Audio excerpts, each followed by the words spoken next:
ሰላም ጤና ይስጥልን ክቡራንና ውድ አድማጭ ተከታታዮቻችን፣ አሁን በተሰሙና መደመጥ ባለባቸው ልዩ መረጃዎችን ይዘን ቀርበናል። እንደተለመደው ሁላችሁም ቪዲዮ ላይክ አድርጋችሁ እስከ ዜናችን ፍጻሜ ድረስ አብራችሁ እንድትቆዩ በአክብሮት እየጋበዝን ለዛሬ ያዝንላችሁን ከሀገር ውስጥና ከውጭ ዋና መረጃዎችን በማስተዋወቅ እንጀምራለን። አሁን በተሰማው እጅግ አስደሳች ዜና መሰረት በሳውዲ አረቢያ የፍርድ ሂደታቸው ተቋርጦ የምህረት አዋጅ ከተሰጣቸው ኢትዮጵያውያን መካከል 320ዎቹ ወደ ሀገራቸው መግባታቸው ተገለጸ። አሁን በደረሰን እጅግ አስደንጋጭና ልብ በሚነካው ዜና መሰረት ለመተንፈስ ማሽን የምትጠቀሙ ሁሉ ፈጣሪ ይማራችሁ፣ ከባድ መሆኑን አይቻለው ሲል የኢቢኤስ ፕሮግራም አዘጋጅና አቅራቢ ተወዳጁ አርቲስት ጌታሁን አሰፋ መልእክቱን አስተላለፈ። ታዲያ ይህ ተወዳጁ አርቲስት ጌታሁን አሰፋ ምን አይነት ህመም እንደገጠመውና በአሁኑ ሰዓት ከባድ ህመም ውስጥ እንደሚገኝ የወጡ መረጃዎች እጃችን ደርሰዋል። በሚቀጥሉ ደቂቃዎቹ ዝርዝር መረጃውን ወደ እናንተ የምናደርስ ይሆናል። እስከ ፕሮግራማችን ፍጻሜ ድረስ አብራችሁን ቆዩም።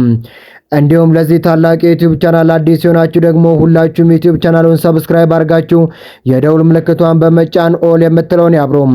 እንዲሁም ይህ መረጃ ለሌሎች ተደራሽነቱ ይበልጥ እንዲሰፋ ሁላችሁም ቪዲዮ ላይክ አድርጋችሁ ሐሳብ አስተያየታችሁን በኮሜንት አስቀምጡልን።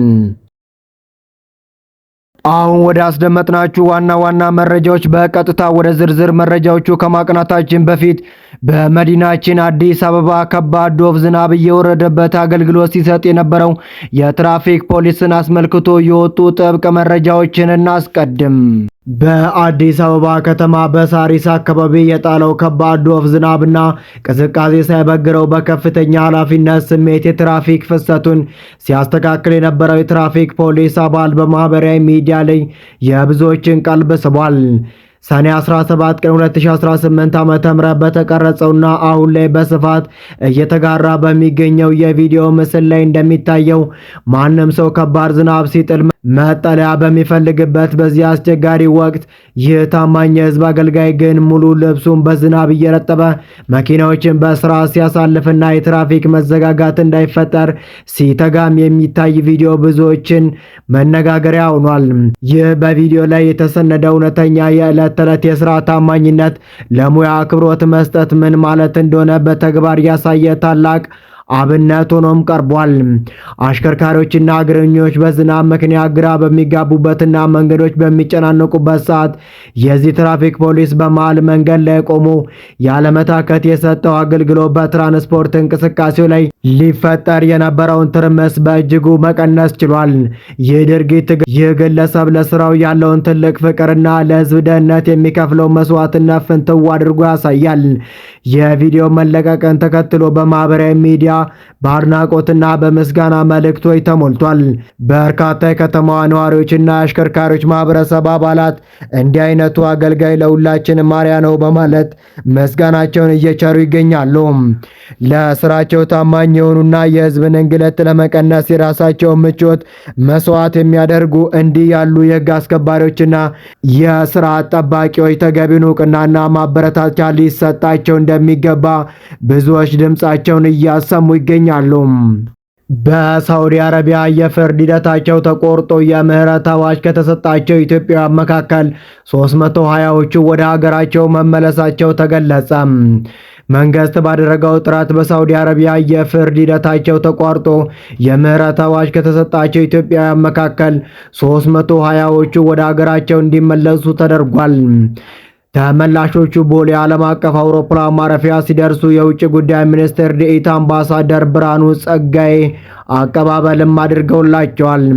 የውጭ ጉዳይ ሚኒስቴር ሪያድ የሚገኘውን የኢፌድሪ ሚስዮንና ጂዳ የሚገኘውን ቆንጽላ ጽሕፈት ቤት በማስተባበር ባደረገው የዲፕሎማሲ ጥረት በሳውዲ አረቢያ ለእስር ተዳርገው የነበሩ 1655 ዜጎቻችንን የፍርድ ሂደታቸው ተቋርጦ የምህረት አዋጅ እንዲሰጣቸው ተደርጓል።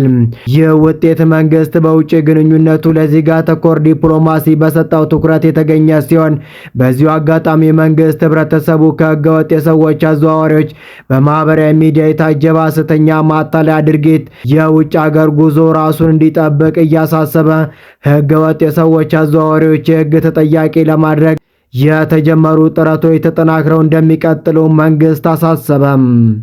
ብዙዎቻችን እጅግ በጣም አዝነናል። ሳቢ በሆኑት የኢቢኤስ ቴሌቪዥን ፕሮግራሞችን የምናውቃቸውን ሁልጊዜ በሳቅና በፈገግታ መድረኩን የሚያደምቀው ወጣቱ ጋዜጠኛና ፕሮግራም አዘጋጅ ጌታሁን አሰፋ በዛሬው ዕለት ያጋራው አጭር የቪዲዮ መልእክት በብዙዎች ዘንድ ታላቅ ድንጋጤና ስጋትን ፈጥሮ ውሏል።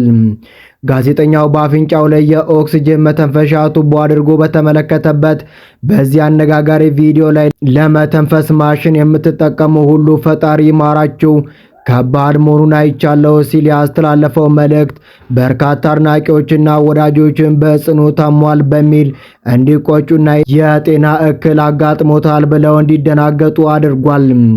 ጋዜጠኛ ጌታሁን አሰፋ በዚህ ስሜት ቀስቃሽ መልእክቱ አብዛኞቻችን በነጻ ያገኘናቸውና በዕለት ተዕለት ሕይወታችን ውስጥ በቀላሉ የምናከናውነውን የተፈጥሮ መተንፈስ ምን ያህል ትልቅ ጸጋ እንደሆነና ማሽኖችን ተጠቅሞ መተንፈስ ደግሞ በቃላት ለመግለጽ የሚከብድ ከፍተኛ ስቃይና ፈተና እንዳለው በዝርዝር አስገንዝቧል። ይሁን እንጂ ለብዙዎች ድንጋጤና የሐዘን ስሜት ምክንያት የሆነው የዚህ ቪዲዮ እውነተኛ በስተጀርባ ታሪክ የጋዜጠኛውን በጽኑ መታመም የሚያሳይ ሳይሆን አሁን ላይ ከሚገኝበት መልክዓ ምድራዊ ስፍራ ጋር የተያዘ መሆኑን ኢትዮሊድ አረጋግጧል። ጋዜጠኛ ጌታሁን በአሁኑ ወቅት በቻይና ቲቤት ግዛት ውስጥ የሚገኝ ሲሆን ይህ ስፍራ በከፍተኛ የባህር ጠረል ላይ የሚገኝና በዓለማችን እጅግ ከፍተኛ ቦታዎች ወይም ሩፍ ኦፍ ዘ ወርልድ ከሚባሉት አንዱ መሆኑ በአካባቢው ያለው የኦክሲጅን መጠን በጣም አነስተኛ ነው። በዚህም ምክንያት ወደ ስፍራው የሚጓዘው ማንኛውም ቱሪስትና አዲስ መጤዎች የአየር ንብረቱን እስከሚላመዱ ድረስ የከፍታ ህመሙን አቲቲዩድ ሲክነስን ለመከላከል ሲሉ የኦክሲጅን ማስክና ማሽኖች እንዲጠቀሙ በሕክምና ባለሙያዎች በጥብቅ ይመከራል። ስለሆነም ወጣቱ ጋዜጠኛ ጌታሁን አሰፋ ይህንን ቪዲዮ ሊለቅ የቻለው በአካባቢው ካለው የአየር እጥረት የተነሳ እንደ ማንኛውም ቱሪስት ለጥንቃቄ የተጠቀመበትን አጋጣሚ በማንሳት እንጂ በህመም አልጋ ላይ ሆኖ እንዳልሆነ ኢትዮሊድ ባደረገው ማጣራት ደርሶበታል። ይህ ክስተት በአንድ በኩል አድናቂዎችን ስጋት የቀረፈ ቢሆንም በሌላ በኩል ግን እኛ የሰው ልጆች በነፃ ያገኘነውን ጤናችንንና ያለምንም ማሽን የምንተነፍሰውን ንጹህ አየር ሁልጊዜ ልናመሰግንበትና ልንንከባከበው እንደሚገባ ትልቅ ማሳሰቢያ የሰጠን አስተማሪ አጋጣሚ ሆኖ አልፏል።